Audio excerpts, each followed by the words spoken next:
صحیح بخاری کی روایت ہے کہ اللہ ارشاد فرماتا ہے جس نے میرے ولی کے ساتھ عداوت رکھی میرا اس کے ساتھ اعلان جنگ ہے۔ تو پھر کتنا حساس معاملہ ہو گیا جب ولی کی عداوت، ولی کی دشمنی اللہ سے دشمنی قرار پائی کہ اب اس کا میرے ساتھ اعلان جنگ ہے، تو اب پھر ہمارے لیے ضروری ہو گیا کہ ولی کو پہچانے کہ ولی ہے کون، کہیں ہم اس کی مخالفت نہ کر بیٹھیں اور ہم اللہ جل شانہ کے قہر و غضب کا شکار نہ ہو جائیں۔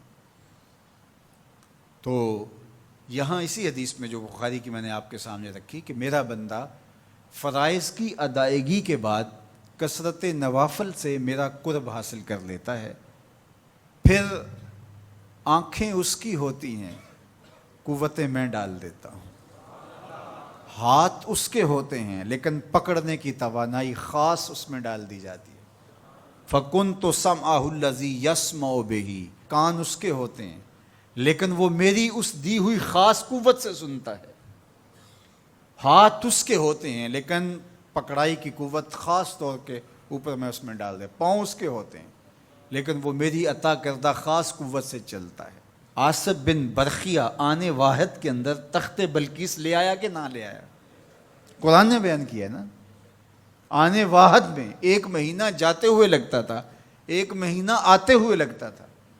حضرت سلیمان علیہ السلام نے کہا کہ بلقیس آ رہی ہے، بس وہ شہر سے باہر پہنچ گئی ہے، تو کوئی ہے جو اس کا تخت لے کر آئے، اس کے آنے سے پہلے حاضر کر دے۔ اور وہ تخت مکفل کر کے آئی تھی، 60 ہاتھ چوڑا تھا، 80 ہاتھ لمبا تھا اور کئی ہاتھ موٹا تھا۔ تو کہا کوئی ہے جو اس کے آنے سے پہلے لے آئے؟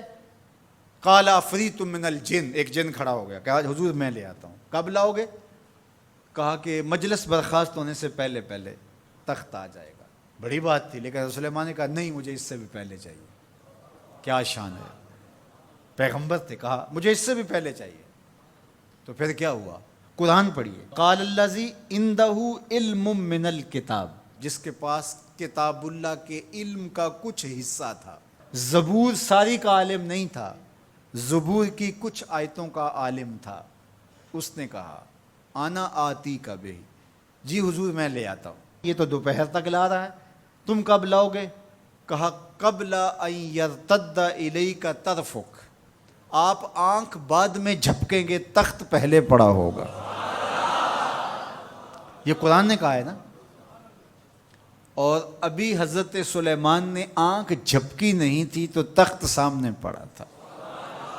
جب اس کو دیکھا تو بے ساختہ کا ھذا من فضل ربی، یہ میرے رب کا فضل ہے جس نے میری دہلیز کے ایک خادم کو یہ طاقت عطا کی ہے کہ 1 مہینے کی مسافت سے اتنا بڑا تخت آنے واحد میں آنکھ جھپکنے سے پہلے حاضر کر دیتا ہے۔ آنا آتی کا بے ہی، لفظ سنیے، آنا میں، آتی کا آتا ہوں، بے ہی اس کو ساتھ لے کے، یعنی میں ابھی گیا اور ابھی آیا اور تخت بھی لے آیا، اور وہ وہاں سے غائب بھی دکھائی نہیں دیا اور تخت بھی وہاں موجود تھا۔ اور حضرت سلیمان نے کہا کہ یہ میرے رب کا فضل ہے، اور اس کہانی کو میرے رب نے قرآن میں بیان فرمایا۔